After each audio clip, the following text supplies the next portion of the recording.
వీళ్ళపై నాకు నేను కూడా చెయ్యాలి అనేటువంటి ఇది కలిగి ఉంటాడు.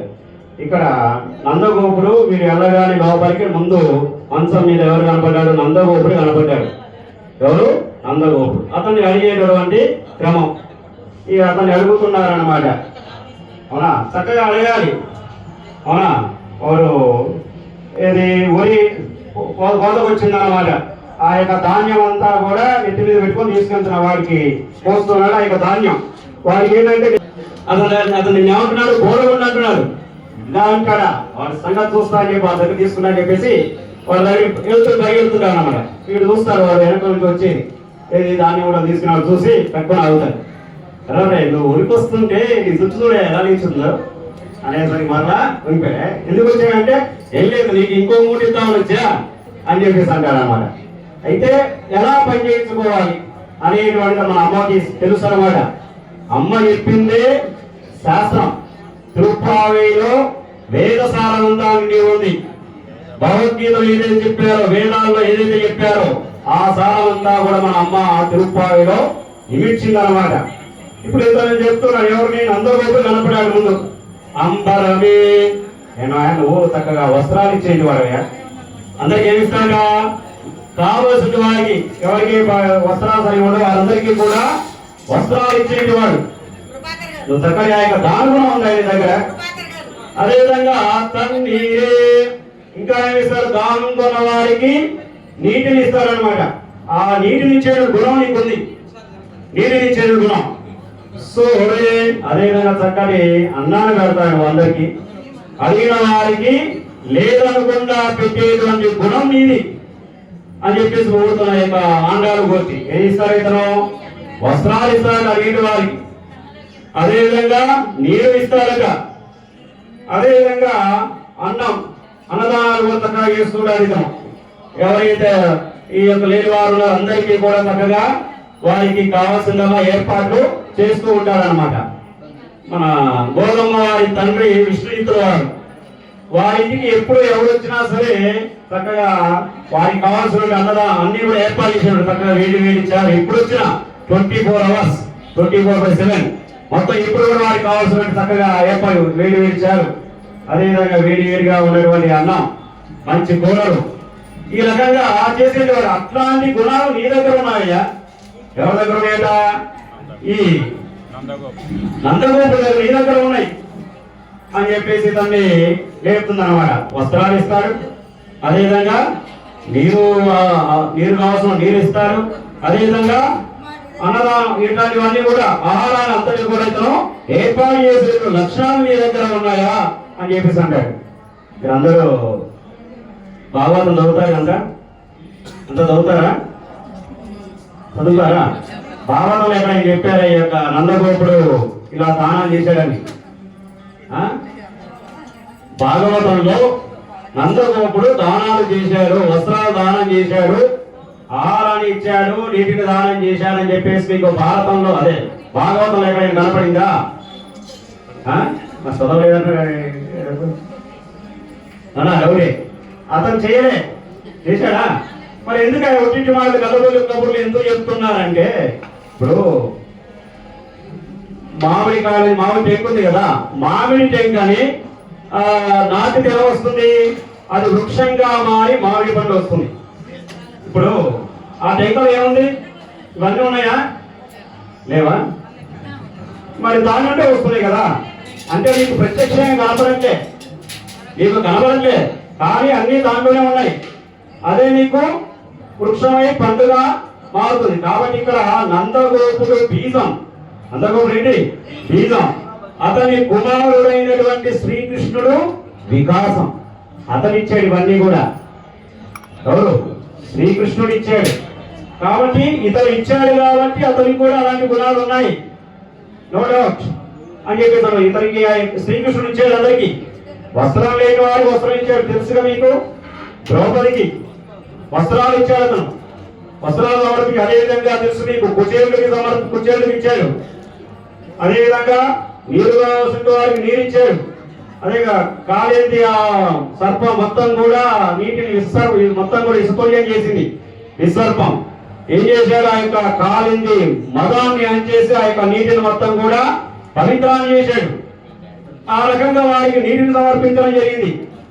మరి ఆహారం ఈ యొక్క గోవులు కాసుకుంటూ వెళ్తున్నారు. మధ్యలో వీళ్ళందరూ కూడా గోప బాలికలు, వీళ్ళందరూ కూడా గోకులు ఉన్న వారందరూ కూడా ఆకలి వేసింది. అలాగే దూరంలో చూస్తే మునులు హోమాలు చేసుకుంటూ ఉన్నారు. అక్కడికి వెళ్ళి మునిపత్రుల చేత ఆహారం వీరికి వడ్డించి వారి యొక్క కోరికను ఆ విధంగా తీర్చడం జరిగిందనమాట.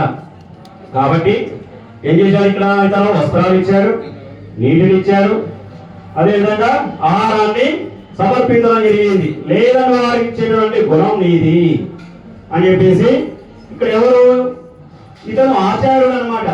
నందగోపుడు ఎవరు, ఆచార్యుడు. అతని ద్వారానే మనము భగవంతుని అందుకోవాలి. ఈ నందగోపుని యొక్క ధర్మపత్ని ఎవరు, ధర్మపత్ని ఎవరమ్మా, యశోద. ఆమె మంత్రం. యశోదమ్మ ఎవరు, మంత్రం. ఇతను ఎవరు, ఎంబెరుమాన్ అంటున్నారు. ఇతను ఎవరు, నువ్వు యజమాను నువ్వు మాకు. ఎవరు, నందగోపుడు యజమాని. అతన్ని ఏమంటాం, ఇద్దరు కనపడుతున్నారు. భగవద్ రామాంజల వారు ఎంబెరుమానార్ అంటాం అతన్ని, ఎంబెరుమానార్. ఇతను ఎంబెరుమాన్. ఇతని యొక్క ధర్మపత్ని ఏమంటాము, ఎంబెరుమాటి. యశోద ఏమంటాము, ఎంబెరుమాటి అని చెప్పేసి అంటాం అనమాట. ఆమె మంత్రం అనమాట. ఈ యశోదమ్మ వారు సునిశ్చితమైనటువంటిది, నాలుగుతనం ఉన్నదన్నమాట. ఆమె సునిశ్చితమైనటువంటిది. మరి చూస్తూ ఉంటాం మన లోకంలో మరి ఎలా ఎక్కువ ఎలా ఉంటారో తెలియదు, అవునా. ఇవి ఎలాంటిది కదా, సునిశ్చితమైనటువంటిది, సున్నితమైనటువంటిది. అక్కడ ఎవరికి, ఆ నందగోకులంలో ఎవరికి ఏమొచ్చినా తనకి వచ్చినట్టు ఆమె బాధపడతారు అనమాట. ఆమె అందరి కోరికలను ఈమె తీరుస్తుంది. ఎవరికి ఏం బాధలు వచ్చినా నాకే వచ్చాయి అని చెప్పేసి అనుకొని ఆమె అందరి కోరికలు ఆమె తీరుస్తుంది అనమాట. ఇక్కడ ఏం చెప్పడం జరుగుతుంది, నారాయణ మంత్రము. యశోద అంటే మంత్రం, నారాయణాయ నమః. అందరూ కూడా పలుకవచ్చును, అవునా. దీంట్లో నువ్వు తప్పుగా పలికిన ఇబ్బంది అనేది లేదు. ఆ స్వామి ఆ యొక్క మంత్రాన్ని చెప్పిన దాన్ని వింటారు. మిగతా మంత్రాలు అపశృతి పలుకుతే ప్రతికూల ఫలితాలు వచ్చేటటువంటి ఉన్నాయి. మిగతా ఏ మంత్రాలైనా సరిగా పలకపోతే ప్రతికూల ఫలితాలు వచ్చేవి ఉన్నాయి. కానీ నారాయణ మంత్రము నీకు అలాంటి ప్రతికూల ఫలితాలు ఇచ్చే ప్రసక్తే లేదు. చిన్నపిల్లవాడు ఉన్నారు, అమ్మ దగ్గర అమ్మ బొబ్బ బొబ్బ. ఇంకా తల్లి ఏం చేస్తుంది, చక్కగా నీరు తెచ్చిస్తుంది అనమాట. అంటే బొబ్బ అంటే అర్థం ఏంటి, నీరు కావాలని చెప్పేసి నీరు తెచ్చిస్తుంది. అదే పెద్దవాళ్ళు బొబ్బ బొబ్బ అనేది చేయి తీసుకొని చేప చెల్లు అనిపిస్తారు అనమాట, అవునా. కాబట్టి ఇక్కడ ఇంకా ఈ మంత్రం కూడా ఇంతే.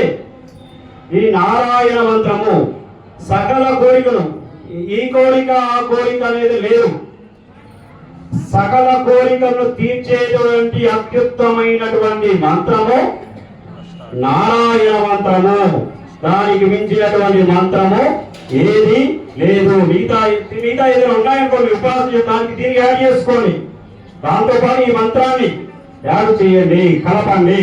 నారాయణ మంత్రం ఇహలోక సుఖం కోరినా పరలోక సుఖం కోరినా ఆ మంత్రానికి మించినటువంటిది ఏదీ లేదు.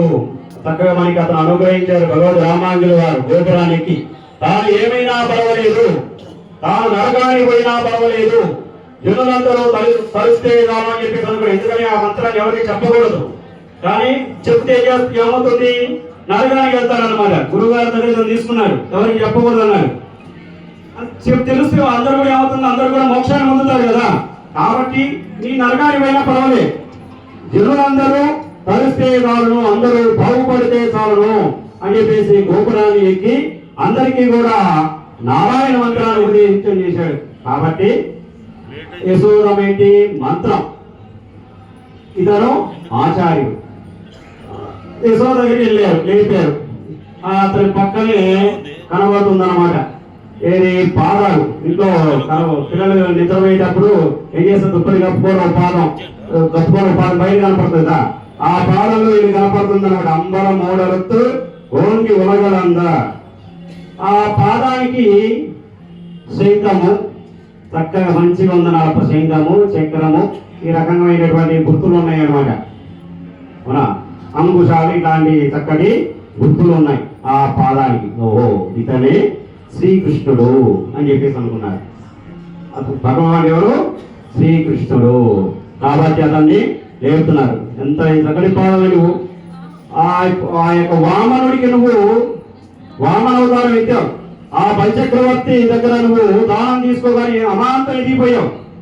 బలిచక్రవర్తి ఏం చేశాడు? మూడు అడుగుల దానం కోరాడు. చిన్నపిల్లవాడి రూపం వెళ్ళాడు వామనుడిగా. అప్పుడే పుట్టాడు, అప్పుడే యజ్ఞోపేత చేసుకున్నాడు, అప్పుడే వెళ్ళాడు. ఇంకోటి బలిచక్రవర్తిని 3 అడుగుల భూమి చాలు అని చెప్పేస్తున్నాడు. ఏమైనా ఇంతే ఉన్నావు, ఆఫ్టర్ ఆల్ నువ్వు అడిగితే నేను ఏమైనా ఇస్తాను, కోరుకో. ఆఫ్టర్ ఆల్ 3 అడుగులు నేను అడుగుతాయంటే అంటే నాకు ఇంత మాత్రం చాలు, ఇది నాకు ఇస్తే ముల్లోకాలు కూడా ఇచ్చినట్టే అని చెప్పేసి అన్నాడు. సరే తీసుకో అని 3 ఆ యొక్క తుభ్యమాం సంప్రదరే నమ అని చెప్పేసి ఆ యొక్క నీరు కింద పడుతుందో అమాంతం ఎదిగాడు. ఒక్కసారి పైకి ఎదిగాడు అన్నప్పుడు ఆకాశం అంతా ఎత్తి ఎక్కడి దాకా ఏరుకున్నాడు? బ్రహ్మలోకం. ఈ యొక్క లోకాలన్నిటి కూడా దాకా బ్రహ్మ దగ్గరికి వెళ్ళాడు. చూడగానే ఒక్కసారి ఈ యొక్క పాదం కాపాడింది అతనికి. సన్నుకు వచ్చేసాడు. చెప్పలే, ఇన్ఫర్మేషన్ వెళ్ళేది ఇలా వస్తుందని ఇన్ఫర్మేషన్. మరి పైకి వెళ్ళగానే ఏమవుతుంది? అతని యొక్క పాదాలు ఏడెక్కుతాయి కదా. ఇప్పుడు రన్నింగ్ చేసే వరకు అయింది ఆయాసం వస్తుంది, దానికి పాదాలని వేడెక్కుతాయి కదా. హెలికాప్టర్లు ఇట్లాంటివి ఉన్నాయి, కిందికి దిగి వచ్చిన బంటలు వస్తుంటాయి. ఒక రాపి ఇంత స్పీడ్తో వస్తుంది. అదేవిధంగా ఈ 20,000 మీటర్లో ఎంతో దానికే అంతుంటే ఒకేసారి అమాంతం ఎదిగాడు. ముల్లోకాన్ని కూడా అందరినీ కవర్ చేస్తూ ఆ యొక్క బ్రహ్మలోకాల దగ్గరికి కూడా వెళ్ళేసరికి అతను మరి ఈ యొక్క పాద ఎంత కందిపోయింది కదయ్యా. ఆ బ్రహ్మదేవుడు ఏం చేశాడు? అతని యొక్క మనసుని ఒక చెంబుగా మార్చుకొని జలాన్ని సమర్పించాడు. తన యొక్క మనసులో ఉన్నటువంటి వాటి జలానిగా సమర్పించి అతని యొక్క పాదాన్ని కడిగాడు. అందుకే బ్రహ్మ కడిగిన పాదము అది జారువారి గంగగా మారింది. ఆకాశ గంగ, భూమి మీద భూమి గంగ, పాతాళ గంగ. మరి ఎంత కందిపోయి కదయ్యా ఈ పాదం, సమాంతం ఎదిగావు అని చెప్పేసి అతను చెప్తే లేవలేదన్నమాట. అతను కూడా ఏంటి ఇంతగా పాడుతున్నా లేవట్లేదు అని చెప్పేసి చూస్తే అక్కడ పడుకున్నది ఎవరు? ఎవరమ్మా? బలరాముడు. ఇక్కడ పడుకున్నది ఎవరు? బలరాముడు. ఇతను కాదు, పడుకున్నది ఎవరు? బలరాముడు అన్నమాట. అతను ఇక్కడ లేడు, ఇక్కడ లేడు. అతను ఏమి ఉన్నాడు? నీలాదేవి గృహంలో ఉన్నాడు. ఎక్కడున్నాడు అతను? నీలాదేవి. ఎందుకని ఇక్కడ వెళ్ళిపోతున్నాడు. నీలాదేవి గృహంలో ఇతను ఉండడం జరిగింది. మరి రామావతారంలో సీతమ్మ వారు ఎలానో, ప్రసాద్ గారు, రామావతారంలో సీతాదేవి ఎలానో అంతేనా, అదేవిధంగా ఈ కృష్ణావతారంలో శ్రీకృష్ణుడికి నీలాదేవి ఎలాగా ఎవరికి చెప్తుంటారు రాధాదేవి అని చెప్పేసి భావతుల్లో ఇక్కడ చెప్పి. కానీ మన అమ్మ చెప్పింది, గోదమ్మ చెప్పింది, ఈ నీలాదేవి అంటే ఆమెకు అంత ఇష్టమట. ఈమెవరు? ఈమె యొక్క యశోద గారి తమ్ముడు ఉన్నాడు కదా, తమ్ముడు గారి కుమార్తె అన్నమాట. ఆ నీలాదేవి తన పత్రి గృహంలో ఉన్నాడని చెప్పేసి ఇతను చెప్పడం జరుగుతుంది అన్నమాట. ఇప్పుడు ఇతని వాడతారు ఎవరు? బలరాముని వాడతారు. ఇతను ఎవరు? బలరాముడు. మొదలు ఎవరు వాడారు? నందగోపుడు. నందగోపుడు ఏంటి? ఆచార్యుడు. యశోదమ్మ మంత్రం. కృష్ణుడు వాడిండు భగవంతుడు. కృష్ణుడు ఆచార్యుడు అన్నమాట. అంటే భగవంతుని చేరేటువంటి క్రమం. ఈ బలరాముడు ఎప్పుడు కూడా శ్రీకృష్ణుడు అందిపెట్టుకునే ఉంటాడు ఎప్పుడు. మరి ఇతను కృష్ణుడికి ముందు పుట్టాడు 7వ సంతానం. అవునా? ఎవరు? దేవకీదేవి గర్భాన ఉన్నాడు. దీన్ని అప్పుడే ఈ అన్నయ్య యొక్క అన్నాన్ని మార్చలేదు. ఇప్పుడు టెస్ట్ ట్యూబ్ బేబీ అని చెప్పేసి కొత్త వైద్యాలు వచ్చాయి కదా. దీన్ని ఆ రోహిణి గర్భంలో ప్రవేశపెట్టడం జరిగింది అన్నమాట. తర్వాత 8వ సంతానంగా జన్మించిన వాడు కృష్ణుడు. ఇతనికి చూడగా ఇతనికి కళ్యాణ కనపడుతుంది అన్నమాట. ఎవరి? ఇతని యొక్క పాదాలకి, ఎవరి? బలరాముడి యొక్క పాదాలకి కళ్యాణ ఒక కళ్యాణమే ఉందన్నమాట. ఈ ఫ్యాషన్ అప్పంచే మొదలైంది. మనం ఎవరో గుడికి వచ్చారు, ఒక్క పోయి కనపడింది అన్న వాడికి. ఏమైనా నీ దగ్గర డబ్బులు లేవా? చెప్తే ఇంకోటి ఈ పోయి దీన్ని కూడా ఫ్యాషన్ అయ్యారు. ఫ్యాషన్ అది అయితే ఈ వేసిన అక్కడి నుంచి నాయకులు నువ్వు ఎంత బలవంతుడు అయ్యా, ఎప్పుడు కూడా అతను అంటి పెట్టుకునే ఉండేటి వాడు అన్నమాట. ఒకసారి అంటి పెట్టుకోలేదు, ఏం జరిగింది, నీళ్ళతో దూకాడు. ఆ యొక్క కాలింది అక్కడ, దాంట్లో దూకలు చేరింది అక్కడ సర్పాన్ని. ఆ ప్రాసంలో ఈత ఇప్పుడు సమయంలో కూడా ఇతను అంటి పెట్టుకుని ఉండేదట. ఇతను వచ్చిన తర్వాత మరి శ్రీకృష్ణుడు ఇతను వచ్చిన తర్వాత అతనికి అలంకారంగా కళ్యాణం ధరించాడట. మరి ఆ రకంగా కావితలు ఏమిటి, ధ్యానం.